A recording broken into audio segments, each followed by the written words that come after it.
Bom dia, 27 de janeiro, segunda-feira, mais uma semana de trabalho, de atividades, de estudos iniciando. E graças damos a Deus pelo fim de semana que passamos, por ouvir suas palavras, por estar no culto, por estar com a família.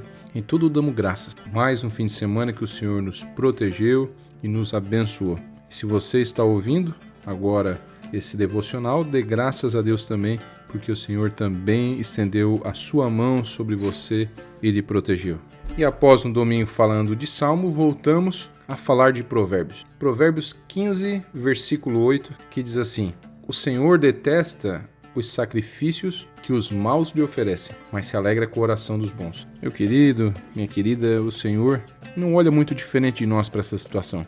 Do que adianta alguém ferir o outro, magoar o outro e no final lhe entregar flores? Não adianta de nada. O que adianta alguém agredir alguém e depois entregar um presente? O presente não vai ter valor nenhum. Então pense da mesma forma.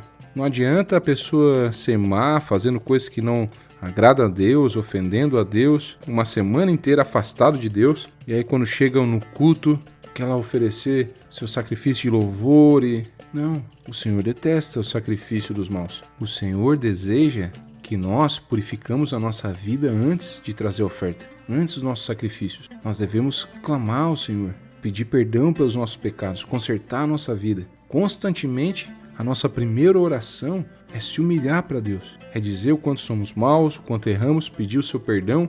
E aí, meu querido, você pode louvar o Senhor que vai chegar nos céus. Tem uma história em 1 Samuel capítulo 15 que narra bem esses fatos, que dá para entender exatamente isso, que é melhor obedecer do que sacrificar. Havia um rei Israel e esse rei era Saul, e através do profeta Samuel foi dada uma ordem de Deus para ele. A ordem era para ele destruir completamente os amalequitas, os seus inimigos, e também todos os seus rebanhos. Mas Saul, o rei Saul, desobedeceu essa ordem. Ele poupou o rei Agag e ainda poupou o melhor do rebanho deles, dizendo que iria sacrificar esses animais ao Senhor.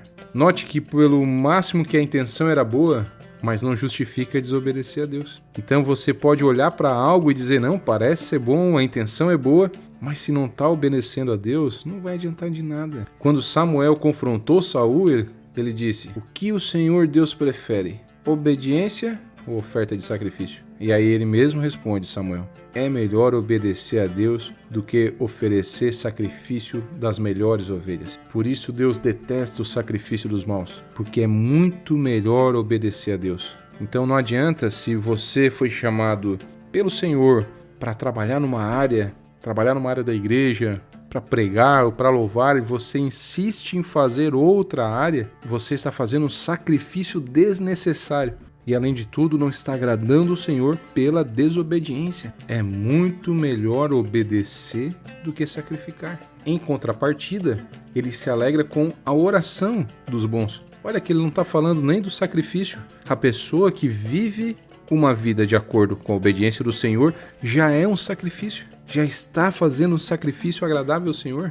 Ao ponto do Senhor já se alegrar só com a oração dessa pessoa boa. O Salmo 51... Versículo 17 diz, o meu sacrifício é um espírito humilde, e tu não rejeitas, ó Deus, um coração quebrantado. Uma vida de sacrifício a Deus, uma vida de abrir mão das coisas que Deus não quer, não gosta, já chega lá em cima como um incenso suave. Mas vamos prosseguir. Versículo 16, ele diz assim, é melhor ser pobre e temer a Deus do que ser rico e infeliz. Note que ele não está valorizando o pobre, e nem está desprezando o rico. Calma aí, analise bem. O que ele está fazendo é comparar com a situação difícil aos olhos humanos, que é a pobreza, com a sensação melhor aos olhos humanos das pessoas, que é a riqueza. E aí o que ele traz é esse contraste. Você pode estar na pior situação aos olhos humanos das pessoas, vivendo extremamente limitado, mas temente a Deus, e isso vai ser muito melhor do que aos olhos das pessoas você está nas alturas, está bem, está com tudo, né? Tá lá postando no Instagram, lá tudo, mas no final ser infeliz. Quem não teme a Deus é infeliz. Pode procurar tudo na vida para tentar preencher e não vai. Porque não basta estar na igreja, tem que temer a Deus. É muito melhor viver pela fé, esperando as coisas que o Senhor vai prover, mas com alegria e sem preocupações, do que não temer ao Senhor, ter toda a riqueza do mundo, mas ficar o dia inteiro inquieto o seu coração. E aí ele continua aqui o debate. Primeiro falando sobre o temor, mas agora ele vem para a visão da casa, do lar. Olha que interessante, para você aí que não gosta de comer verdura, não quer uma picanha. Esse assunto da picanha eu não vou nem entrar, né? Aí no versículo 17 ele diz que é melhor comer verdura na companhia de quem a gente ama do que comer a melhor carne onde existe ódio. Se parar para pensar bem, eu acho que ele tá falando da picanha mesmo. Ele tá falando aqui, ó, coma salada. Faça igual o Daniel, né? Que não se juntou com seus amigos lá nos manjares do rei, comeu só salada, verdura, fruta lá e Deus abençoou e deu vigor para ele. E aqui é a mesma coisa. É melhor comer verdura, mas na companhia de pessoas que a gente gosta, que a gente ama, pessoas que nos respeitam, que cuidam de nós e que nós cuidamos da pessoa. É melhor estar nessas companhias e comer talvez só uma verdura que tiver ali do que comer picanha onde tem ódio. Joseph Ciso, ele conta uma história no livro Pão Nosso de Cada Dia, que uma cidade que ele foi visitar, ele chegou lá e encontrou uma propriedade rural lá nos Estados Unidos, luxuosa, enorme, incrível. Ele narra lá no livro dizendo que naquela casa havia lareiras italianas, tapeçaria belga, tapetes orientais, pinturas raras. E aí quando ele chegou lá, ele comentou com um amigo dele: as pessoas que moram aqui devem ser muito felizes, não é? Viver num lugar desse, ter tudo de bom, um ambiente maravilhoso desse, transbordando ali a riqueza. E ele disse: as pessoas devem ser muito felizes. E aí um amigo dele que conhecia o pessoal disse: não, que nada. São milionários, marido e a esposa não trocam nenhuma palavra entre si. Esse lugar aqui, ele falou, isso aqui é um jardim de ódio.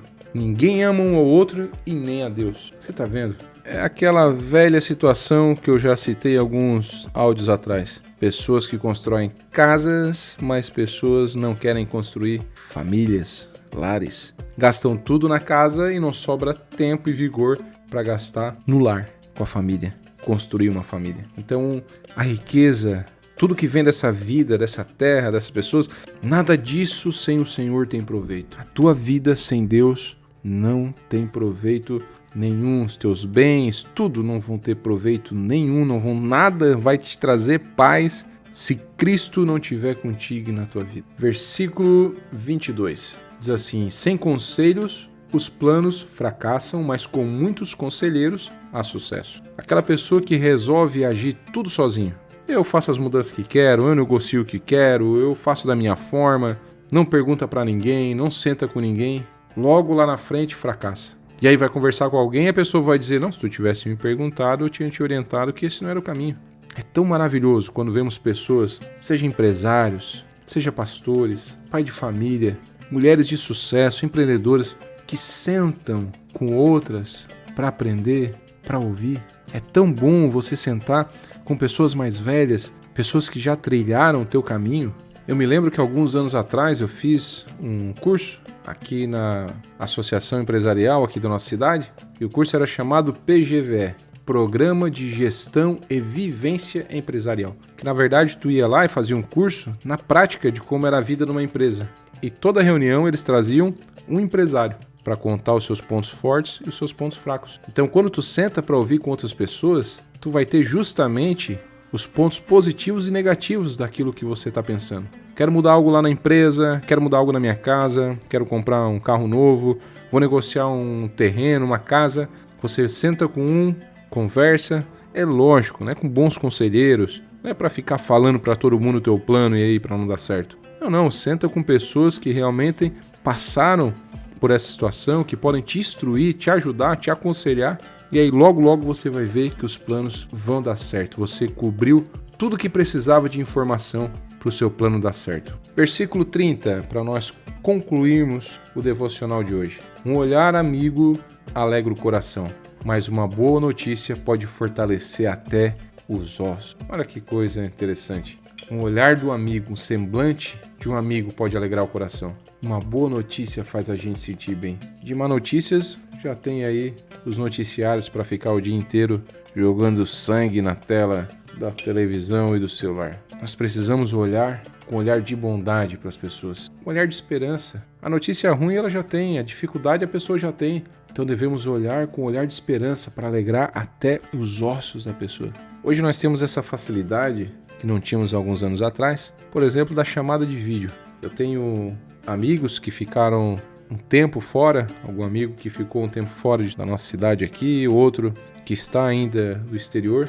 E é tão maravilhoso que mesmo daqui, com meu amigo no outro lado do oceano, o outro estava na outra ponta do estado, mesmo eles longe, algumas vezes que eu estava aflito, triste, e eles nem sabem disso, estão sabendo agora, e eu de ligar, fazer uma ligação de vídeo, mesmo com eles lá distante, só olhar para eles, conversar com eles, aquele semblante alegre, já foi o suficiente para recarregar as minhas baterias. Quantas vezes eles me ajudaram somente com o olhar de amigo. Realmente me enche o coração de alegria pensar nisso, no quanto eles me fortaleceram com o olhar de amigo. Então é isso, as dificuldades já basta o dia.